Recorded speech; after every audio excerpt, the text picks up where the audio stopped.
There is no such thing as a container. Not in your kernel, anyway. Linux has no container object, no container system call, no box it puts your app inside. And Docker never added one. Don't believe me? Start a container, any image you like. Then, on the host, run ps auxiliary. There it is. Your isolated, containerized application sitting in the ordinary process list, right between a terminal and a music player. Because that's all a container is. A completely normal Linux process, wearing a costume. Namespaces, so it can't see the rest of the machine. Cgroups, so it can't spin the rest of the machine. A layered file system, so it brings its own world along. Everything else, the images, the registries, the whale logo, is packaging around 3 kernel features. Features your Linux box has shipped for years, sitting right there, waiting for someone to use them. Over the next 25 minutes, we're going to take one Docker run command apart, piece by piece, until there's no magic left in it. Just system calls, text files, and one beautiful, layered illusion. And at the very end, we'll prove the point properly. We're going to build a working container by hand, in about 10 lines of shell script. No Docker installed. We'll get there. First, though, we need to deal with the word container itself. Because the shipping crate picture in your head, the one Docker is literally named after, has been quietly lying to you. Picture a container port at night. Steel boxes stacked 10 high under the floodlights. Thousands of them, identical from the outside. The crane doesn't know what's inside. The ship doesn't care. That indifference is the entire business model. That's the promise Docker named itself after. And as a logistics story, it's honest. Package your app once, ship it to any machine, and nothing in between ever needs to look inside the box. But the metaphor smuggles in one wrong idea. A steel box has walls, physical walls, that exist whether anyone is looking or not. Cut a hole in one and things fall out. A Linux container has no walls at all. It has a kernel that agrees to answer its questions differently. Holding those two pictures apart is the whole trick to understanding Docker. So let's break the wrong one first. And here's what makes the next 20 minutes worth it. Once you see what a container actually is, half of Docker's strange behaviors stop being trivia you memorize and start being things you could have predicted yourself. So let's surface the model you probably carry around. Most people picture a container as a small, lightweight virtual machine, a mini computer inside the computer. It's the picture half the tutorials on the internet will hand you. It's a reasonable model. It predicts almost nothing correctly. To see why, look at what a virtual machine actually does, because a VM really is a computer inside the computer. A hypervisor virtualizes hardware. It fakes a CPU, fakes the memory, fakes the disks and network cards, and then an entire guest operating system boots on top of that fake hardware, its own kernel included. That guest kernel genuinely believes it owns a physical machine. It schedules its own processes, manages its own page tables, runs its own drivers. Every VM on the box carries that full stack, top to bottom. Which is why starting a VM feels like starting a computer. Firmware, bootloader, kernel, init, services, the whole morning routine. You wait seconds, sometimes much longer, because an operating system is literally waking up. Now watch the container. You type Docker run, and your process is executing in milliseconds. Nothing booted. No kernel loaded. No hardware was pretended into existence. Milliseconds versus seconds is not an optimization gap. It's a category gap. Two things in the same category don't differ by that much. The container starts fast because nothing is starting. A process is simply being launched. There is exactly one kernel in this story, the hosts. Every container on the machine shares it. When code inside a container opens a file or sends a packet, it's calling the very same kernel your desktop session is using right now. That's what the PSAUX trick in the cold open was really showing you. The host kernel schedules container processes because they are its processes. Ordinary rows in its process table. No special flag, no container bit, nothing. Which raises the obvious question. If the kernel doesn't even have a concept of containers, how can a process possibly be isolated? Simple. Ask the process what it sees. From inside, it sees its own hostname, its own process tree, starting at PID 1, its own network interfaces, its own routing table, its own root file system. As far as it can tell, it has a whole machine to itself. From outside, the host sees one more process with a strange, narrow view of the world. Both perspectives are true at the same time. They're just reading from different maps. And that map-swapping trick has a name: namespaces. The kernel's ability to hand each process its own private answer to the question, what does this system look like? So a container isn't a process in a box. It's a process wearing a very selective pair of glasses. The obvious next question, how do you build the glasses? That's pillar number 1. Namespaces answer exactly one question. What can this process see? Modern Linux ships 8 kinds, each one wrapping a different slice of the system. And Docker leans on most of them every single time you type docker run. The easiest one to feel is UTS, the hostname namespace. It's why every container greets you with its own name at the prompt, while the host keeps its own. A tiny feature, and instantly, the machine feels like somewhere else. Now, here's where it starts getting genuinely strange. Run PS inside a container, and your application claims to be PID 1, the sacred number.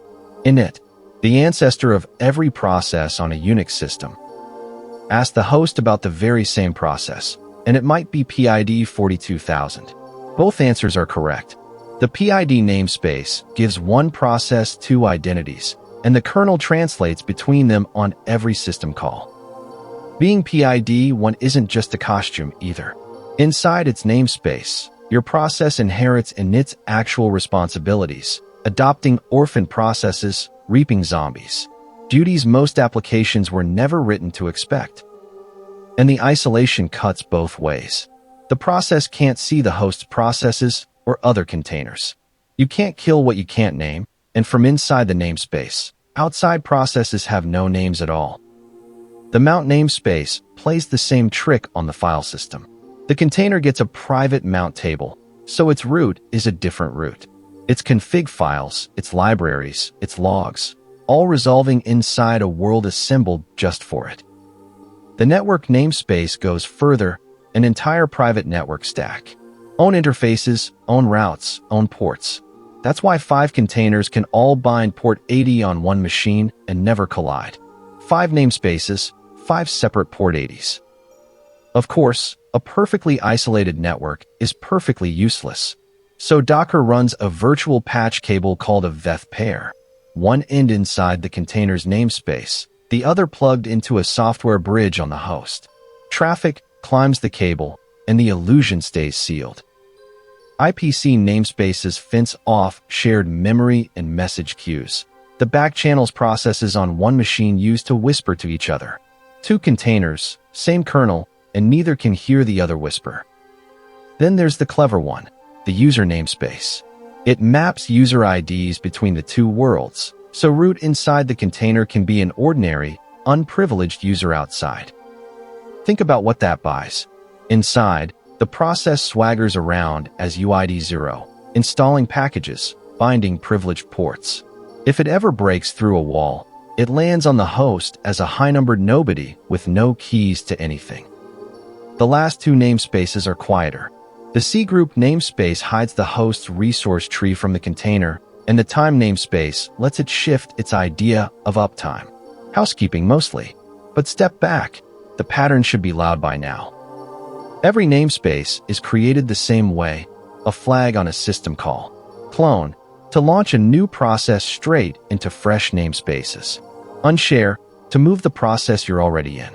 1 flag per namespace. That is the entire interface. So when Docker isolates a container, it isn't performing surgery on the kernel. It's passing a handful of flags that any program can pass. Any C program. Honestly, any shell command. Hold on to that thought, because at the end, we cache it in. But notice what namespaces never once did. Nothing in this chapter limited how much CPU, memory, or disk the process burns. A namespace process can still eat the entire machine. Seeing less doesn't mean using less.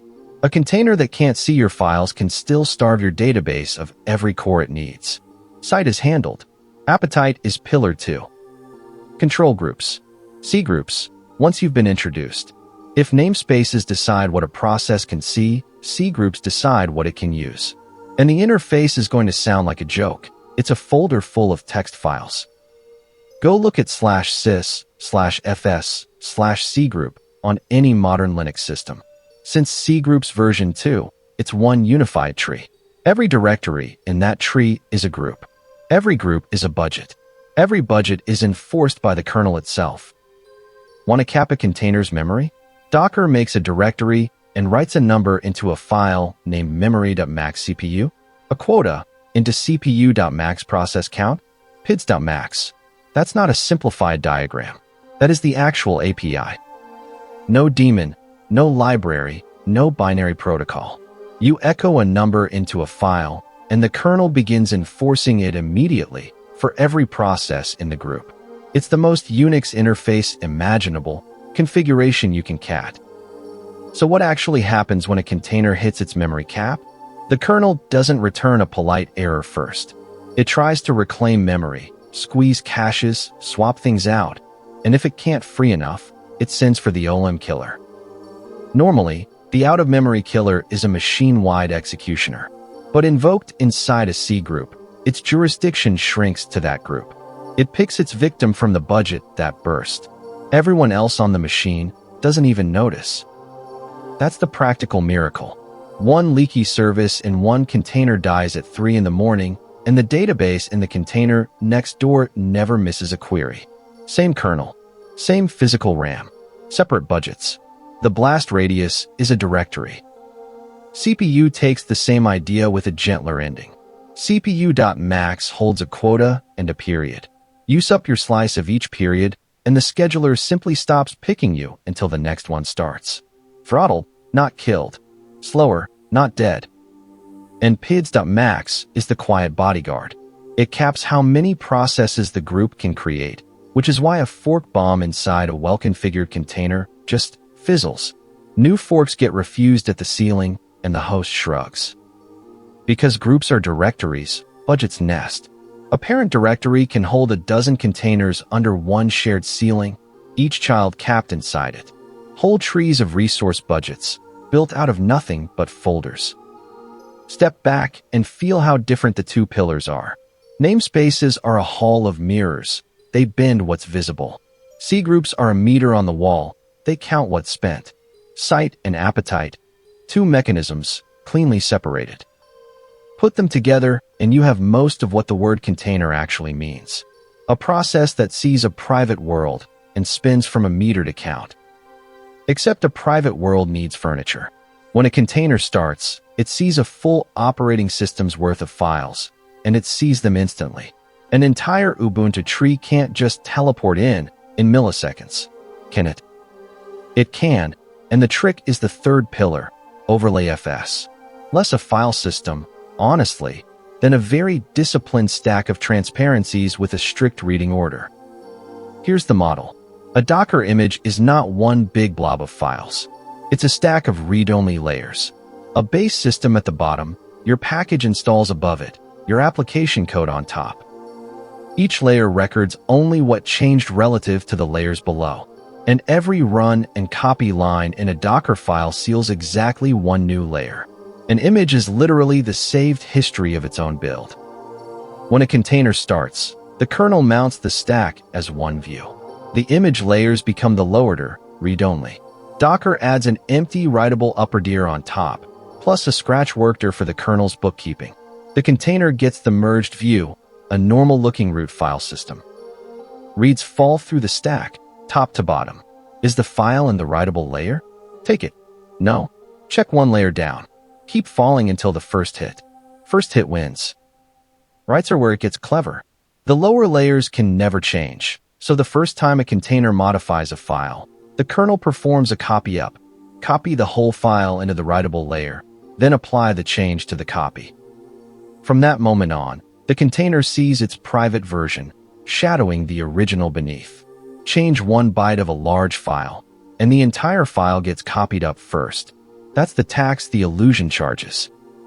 Deletes are the strangest of all. You cannot remove a file from a read-only layer.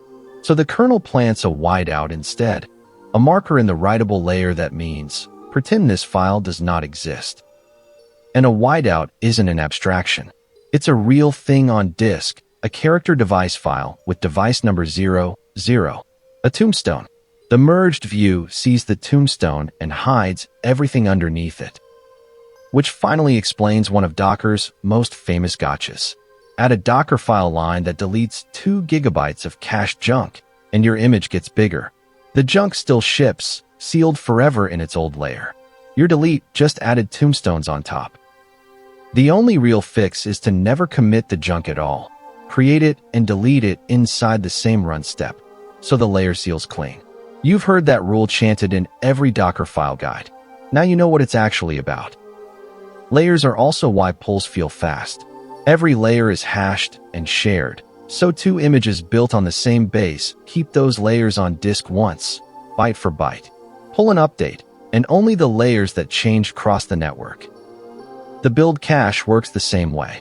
Steps that haven't changed reuse their sealed layers outright.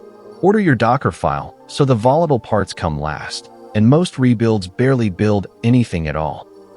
And that's the third pillar standing. Namespaces for site, cgroups for appetite, OverlayFS for the furniture. 3 features, 0 magic, 1 stock Linux kernel. Remember the 10 lines of shell I promised in the first minute? You have now met every ingredient they need. But before we write them, one question is overdue. If the kernel does all of this work, what exactly does Docker itself do all day? Somewhere right now, a deploy is landing.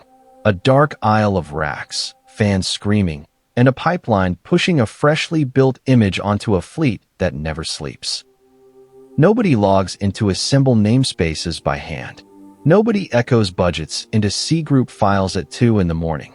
A quiet chain of programs does all of it, identically, over and over, in every data center on the planet. That chain is where Docker actually lives. Not inside the kernel, above it. A relay race with 4 runners, each one holding the baton exactly as long as it must, and not a moment longer. And the strangest part of the race, the anchor runner crosses the finish line by ceasing to exist. Time to meet the team. Runner 1, the Docker command itself. And here's the first surprise, it's just a client. A thin CLI that turns your flags into a REST call and sends it over a local socket to the real workhorse, a daemon called dockerd. Dockerd is the manager. Images, volumes, networks, the entire Docker PS experience. That's Dockerd's world. But for actually running containers, it delegates. It speaks gRPC to runner 2, a daemon called containerd. Containerd is the supervisor, and it's deliberately boring. It pulls images, stores layers, tracks every container's lifecycle, a stable, industrial component that other platforms build on directly. And when a container needs to start, containerd doesn't do that either. It spawns runner 3, a tiny helper named container, shim, run cv2, 1 shim per container. Easy to overlook, and quietly the most important design decision in the whole chain. Remember it. Because the shim's first act is to call runner 4, runc, the specialist, the place where, at last, software touches the kernel. Runc reads a file called config.json, written to the OCI runtime specification, a complete, standardized description of one container, which namespaces to create, which cgroup limits to write, which file system to enter, which command to start. Then it runs the checklist you already know. Clone the process with the namespace flags set. Write the budgets into the cgroup files. Mount the overlay stack and pivot root into it, so the host's root vanishes from view. Wire up the private proc, sys, and dev file systems. Drop the Linux capabilities the process shouldn't hold. Load the secomp filter, the allow list of system calls this process may make. Every wall we've discussed, bricked in milliseconds. And then comes the exit. Runc calls execve on your entry point. And execve doesn't spawn a child. It replaces the calling process, wholesale. Runc's own code is swapped out of memory, and your application is what remains. Let that sink in. The tool that built the sandbox doesn't leave the sandbox. It becomes the prisoner. Your process simply is that process, wearing everything runc dressed it in. No runtime left behind. No agent. No overhead. Runc is gone. So who's watching the container? That's the shim. It holds your logs and style and waits, sometimes for months, to collect the final exit code. And because the babysitter is separate, containerd itself can crash or upgrade, and every container keeps running through it. None of this layering is accidental. The seams are open standards. OCI, the Open Container Initiative, one spec for images, one for runtimes. Swap runc for crun or yuki, and Docker never notices the difference. The same seam is where the heavy armor plugs in. gvisor's runc, kata's micro VMs. Alternative runtimes, snapped in through the same shim interface. No new commands to learn. Hold that thought for the security question coming up. It's also why, in 2022, Kubernetes version 1.24 deleted its Docker adapter, dockershim, and began talking to containerd directly over CRI. Headlines said Kubernetes killed Docker. Every Docker image kept working because an image is just OCI. The relay lost a runner it never needed. So that's the roster. But a roster isn't a race. Time to watch a real one. A single Docker run jinx, from the keystroke to a served web page, every baton pass on the clock. Docker run jinx. Enter. Here is everything that happens before your prompt comes back, the whole machine, in one timeline. First hop, the CLI wraps your flags into a REST call for dockerd. Dockerd checks for the jinx image locally. Missing? It pulls, layer by hashed layer, skipping every layer some other image already brought. Dockerd asks containerd over gRPC to create the container.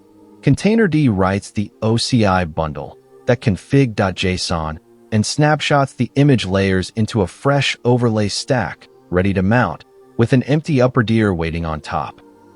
Containerd spawns a shim. The shim calls runc. Runc clones with the namespace flags, writes the cgroup budgets, mounts the merged file system and pivots into it, wires up proc, drops capabilities, loads secump, and then exec swaps it for the jinx binary. Runc is gone. Meanwhile, dockerd has strung the network, a veth pair, one end inside the new network namespace, the other on the Docker bridge. Ask for a port with -p, and that mapping gets wired through the host side too. Inside, Jinx wakes up believing it's PID1 on a quiet little machine. Private hostname, private file system assembled from layers. A private eth0 it happily binds to port 80, its own port 80. Elapsed time, with the image already local? Milliseconds. Say it with me, nothing booted. The kernel added one process, a handful of namespaces, one cgroup directory, and one overlay mount. Bookkeeping, not construction. But let's be honest about what was never isolated, the kernel itself. Every container on the machine shares it. Every system call from every container is a knock on the very same door. That is the real security boundary, and it's why a kernel exploit inside a container can pierce every one of the walls we've built. It's why multi-tenant clouds bring the heavy armor, gvisor filtering syscalls, kata wrapping workloads in micro VMs. Whenever strangers share hardware.